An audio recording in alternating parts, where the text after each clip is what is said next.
નવસારીના વિજલપુર વિસ્તારમાંથી ધૂળેટીના દિવસે રંગ નાખવાના મુદ્દે થયેલી બોલાચાલીએ ઉગ્ર સ્વરૂપ ધારણ કર્યું છે। પોલીસે આ મામલે 6 જેટલા આરોપીની ધરપકડ કરી છે। વિજલપુરના રેવાન નગરમાં રહેતા યુવાનો વચ્ચે ધૂળેટીના દિવસે મહત્વનું છે કે રંગ લગાવવા બાબતે વિવાદ થયો હતો। પ્રાથમિક સમાધાન બાદ પણ રવિવારે રાત્રે બંને જૂથો વચ્ચે અથડામણ થઈ હતી। મોહિત કમલેશ સોનકરની ફરિયાદ મુજબ સાંજે 8 વાગે તેઓ મિત્રો સાથે બાંકડા પર બેઠા હતા ત્યારે નીરજ ભારતીય સાથે રંગ નાખવા બાબતે બોલાચાલી થઈ હતી। આ મામલે સમાધાન થયા બાદ રાત્રે 12:30 અમિત ભારતીય સહિત 5 લોકોએ મોહિતને મારીને જાનથી મારી નાખવાની ધમકી આપી હતી। વિજલપુર પોલીસે બંને જૂથની સામસામે ફરિયાદ નોંધી છે। આરોપીની ધરપકડ કરી છે। ગુજરાત પોલીસના ડીજીના સામાજિક તત્વોને કાબૂમાં કરવાના આદેશ અંતર્ગત આ કાર્યવાહી કરવામાં આવી છે।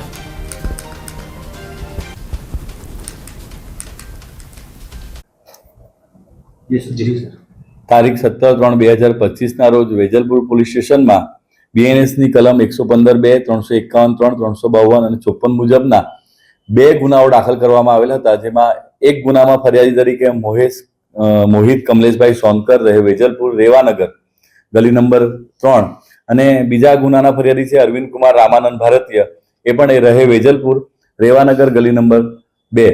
આ બંને ફરિયાદીઓની ફરિયાદ લઈને સામે જે ફરિયાદી મોહિતભાઈ સોનકર છે એમાં 4 આરોપીઓ છે, અરવિંદ ભારતીય, અમિત ભારતીય, નીરજ ટંટન ભારતીય અને દિલીપ ભારતીય। અને જે ફરિયાદી અરવિંદ કુમાર છે રામાનંદ ભારતીય એમાં પણ પવન કુમાર, મોહિત સોનકર, નીરજ સોનકર, રાહુલ તમામ રહે વેજાલપુર રેવાનગર।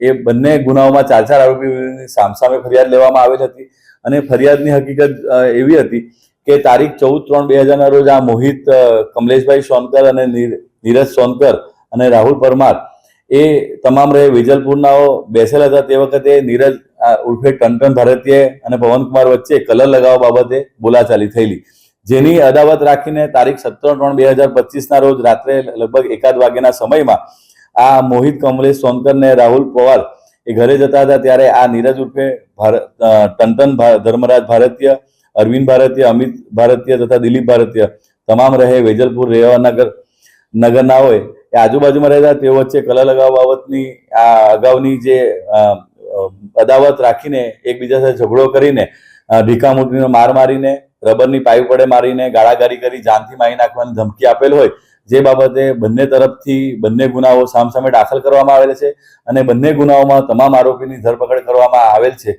અને હાલ આગળની તપાસ ચાલુમાં છે। એ બાબતે હાલ એ લોકો હમણાં કસ્ટડીમાં હોય અને એ લોકોના વિરુદ્ધમાં હમણાં જે કાયદો અને વ્યવસ્થાની પરિસ્થિતિના ધ્યાને રાખીને એ લોકોના વિરુદ્ધમાં અટકાયતી પગલાં અને બીજી કાર્યવાહી પણ કરવામાં આવનાર છે।